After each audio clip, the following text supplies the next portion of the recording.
Birthdays में पता नहीं ऐसा क्या खास होता है जो हम इतने धूमधाम से मनाते हैं।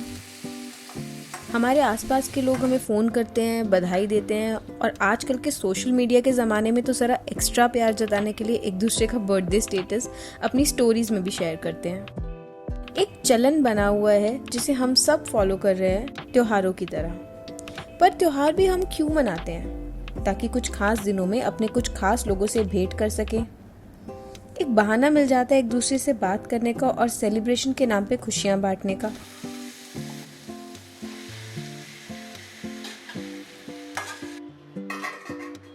बर्थडेज की बात त्योहारों से थोड़ी अलग होती है, क्योंकि साल के इस एक दिन को खास बनाते हैं आपके आसपास के लोग।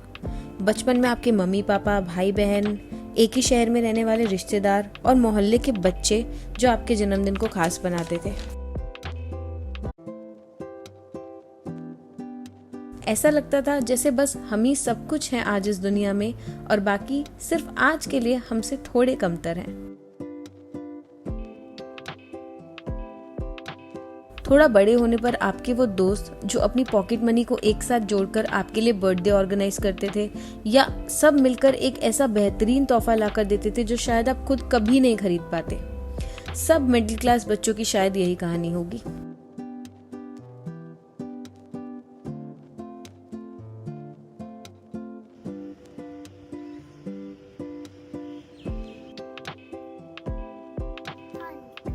ये क्या? Captain America. अरे वाह, गिव मी हाई फाइव। पर लाइफ में एक समय ऐसा आता है जब आपके बर्थडे को स्पेशल बनाने की जिम्मेवारी बहुत हद तक सिर्फ एक शख्स पर आ जाती है और वो एक शख्स होते हैं आपके पार्टनर।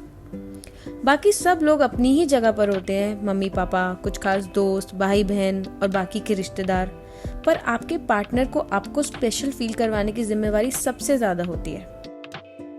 अब इस समय आप मुझे बहुत ज्यादा मतलबी मत समझ बैठना कि मैं अपने पार्टनर से एक्सपेक्ट कर रही हूँ कि वो मेरे बर्थडे पर मुझे बहुत स्पेशल फील करवाएं, क्योंकि साल के 365 दिनों में एक वो भी दिन आता है जब मेरे हस्बैंड का भी जन्मदिन होता है और उस समय मैं भी ये जिम्मेवारी अपनी पूरी काबिलियत से निभाने की कोशिश करती हूँ।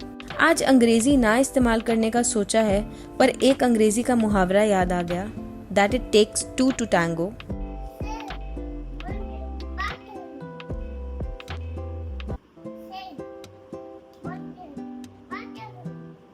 जन्मदिन की एक्साइटमेंट कई दिन पहले शुरू हो जाती है जब आपको मालूम होता है कि उस खास दिन कोई आपको बहुत स्पेशल फील कराएगा, साल के बाकी 364 दिनों से थोड़ा ज्यादा। और ये स्पेशल फील करवाना सिर्फ गिफ्ट्स एक्सचेंज करने से नहीं होता, क्योंकि कई सालों की डेटिंग और शादी के बाद आप ये बहुत बेहतर से जानते हैं कि आपके पार्टनर के पास कितने पैसे हो सकते हैं आपके लिए तोहफा लाने के लिए, या फिर एक दूसरे की ज़रूरतों को भी आप इतने बेहतर से जान चुके होते हैं कि आप बहुत आसानी से अपने पार्टनर की ज़रूरत की और पसंद की चीज़ लाकर दे सकते हैं, और वो भी अपने फैमिली बजट में रहते हुए। क्योंकि शादी के बाद आपका इंडिविजुअल कोई बजट नहीं रह जाता, बल्कि होता है सिर्फ एक फैमिली बजट जिसमें आपके और आपकी फैमिली की ज़रूरतें और इच्छाएं पूरी होती हैं। बर्थडे से एक दिन पहले की दिनचर्या बिल्कुल आम थी। बेटे को स्कूल भेजने के बाद योगा क्लास गई, फिर लंच की तैयारी की, उसकी बस आने से 10 मिनट पहले ही लेने चली गई थी ताकि कुछ फ्रूट्स खरीद सकूं। फिर उसके स्कूल से आने पर उसके साथ कुछ टाइम स्पेंड किया, फ्रूट्स को धोकर रखा और एक प्लेट फ्रूट अपने बेटे के साथ शेयर भी किया। फिर 8 बजे के बाद बेटे को डिनर कराने और सुलाने के बाद मैंने सोचा कि मैं खुद के लिए एक केक बेक करूंगी। तो पति ने भागदौड़ संभालते हुए बोला कि आज मेरे बर्थडे के लिए केक वो बनाएंगे। स्पेशल फील कराने की शुरुआत बर्थडे शुरू होने से पहले ही हो चुकी थी।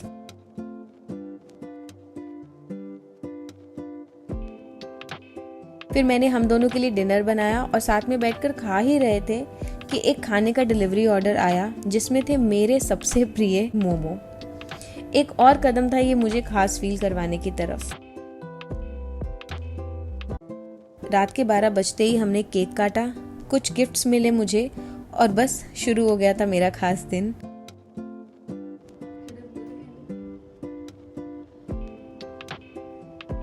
Happy birthday to Mattu. Happy birthday to you.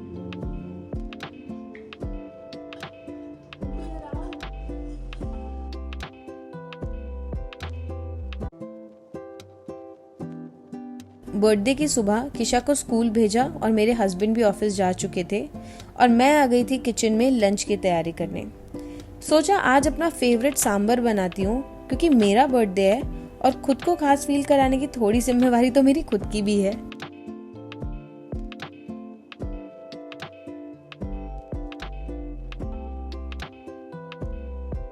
सब्जियों को चॉप किया, अरहर दाल को बॉईल किया और फिर एक विसल सब्जियां और इमली पल्प डालने के बाद लगवाई।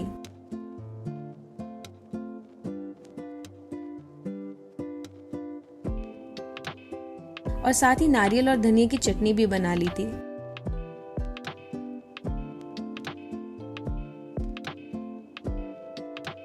सुबह से बर्थडे के कॉल्स चल रहे थे तो खाना बनाते हुए वो भी अटेंड कर रही थी। कॉल्स के चक्कर में आज नाश्ता भी नहीं कर पाई तो बनाया मैंने अपने लिए ये स्पिनच कॉर्न एंड चीज टोस्ट। बेटे को भी आज टिफिन में यही भेजा था मैंने। जब तक टोस्ट सिक रहे थे तब तक मैंने एक गिलास कोल्ड कॉफी की भी तैयारी कर ली थी।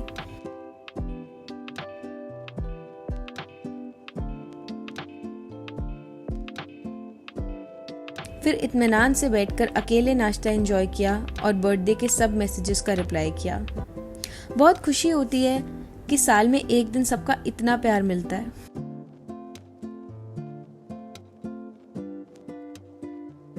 नाश्ता खत्म करने के बाद मैंने लगाया ये नेल पेंट जो मेरे हस्बैंड ने मुझे कल रात ही गिफ्ट किया था बाकी सब गिफ्ट्स के साथ। अब सब लोग घर में ही थे तो मैंने लंच की भी तैयारी कर दी थी। सांभर को लगाया तड़का और ऐड किया घर में बनाया सांभर मसाला और साथ में स्टीम की गर्मा गर्म इडली।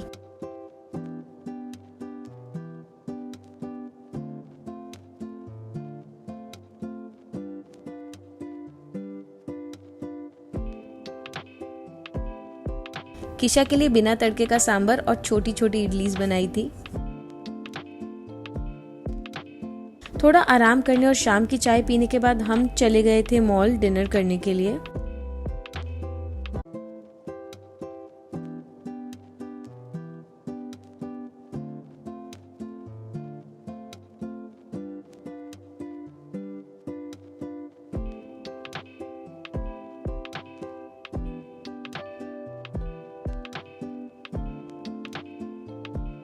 हमने चूज किया था एक नॉर्थ इंडियन रेस्टोरेंट और एंजॉय किए कुछ टिक्के एंड कबाब। किशा भी जब हमारे साथ बाहर जाता है तो बहुत एंजॉय करता है। खाना मैं इसे घर से खिला के ही लाती हूँ अक्सर जब भी हम बाहर जाते हैं, पर फिर भी मैं एक फ्रेंच फ्राइज ज़रूर ऑर्डर कर देती हूँ जिसमें से यह हार्डली 2-4 पीस खाता है और बाकी हम ही एंजॉय करते हैं। यहाँ मेरा बेटा मुझे फ्रेंच फ्राइज से मॉन्स्टर बन के दिखा रहा था। इस उम्र में शायद बच्चे कल्पना के जीवन में ज़्यादा रहते हैं और यही कल्पना उन्हें आगे चल के बहुत प्रतिभाशाली बनाती है। एक छोटा सा सेलिब्रेशन हमने यहाँ पे भी किया।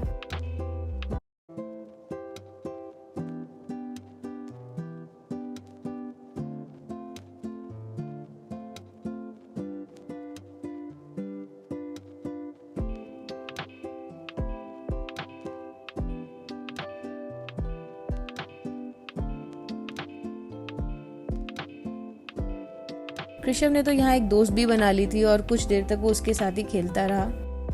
और ये था मेरा खास दिन जो अब बस खत्म होने आया था, लेकिन बहुत सारी नई यादगार मेरे जीवन में जोड़ के जा रहा था। उम्मीद करती हूँ कि आपको मेरा ये व्लॉग अच्छा लगा होगा। आपका शुक्रिया अंत तक मेरे खास दिन में मेरे साथ बने रहने के लिए। और कमेंट्स में मुझे ज़रूर बताइए कि व्लॉग्स मुझे हिंदी में करने चाहिए या फिर अंग्रेज़ी में। और इसके साथ ही फिर मिलते हैं मेरे अगले व्लॉग में।